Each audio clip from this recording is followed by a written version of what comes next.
putting on your sort of UN hat at this point, we've seen now 4 deals under the Abraham Accords that would presumably make Israel more safe. But when you think about this sort of nexus through the Arab Gulf countries in particular, when we talk about Bahrain, when we talk about the UAE, do you think that Israel is better positioned to take whatever comes from Iran than they were just a year ago?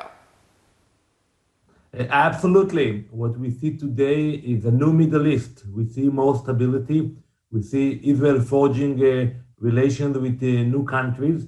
You know, at the UN, I worked very closely with many ambassadors from the Gulf, but we had to do it behind closed doors.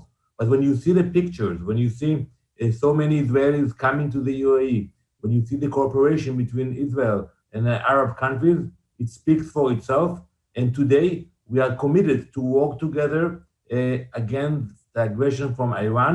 And the message we send to the new administration in Washington, we want you to join us in our efforts to block the Iranian nuclear race. When I speak with my colleagues in the Gulf, they are very worried about what's happening in Tehran nowadays. And we are expecting that the new administration will not re-enter the JCPOA, but will continue with the sanctions, will continue to block the aggression from Iran.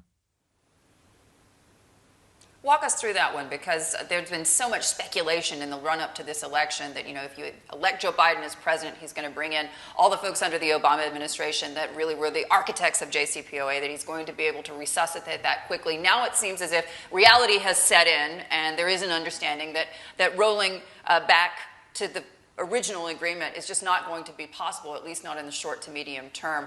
Walk me through how you see this playing out in Washington with regards to what happens next here. Are we going to have something similar to what we saw under the Obama administration? He's certainly brought in a lot of those same folks.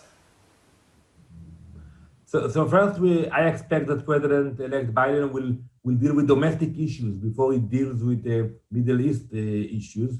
But once he will start to deal with our issues here in the region, I believe he will be aware of the strategic importance of working with the strongest allies of the U.S. in the region. And President-elect Biden said during the campaign that he is looking to re-enter the JCPOA, but to amend the JCPOA. So the question is, what will be those amendments? What changes we will see? I don't believe that the U.S. will re-enter the JCPOA because it doesn't work. And the Iranian breached the agreement so many times. So it will require a dialogue, not only between Israel and the U.S., but also between the moderate Arab countries. The stability in the region is important not only for us, but also for the American people.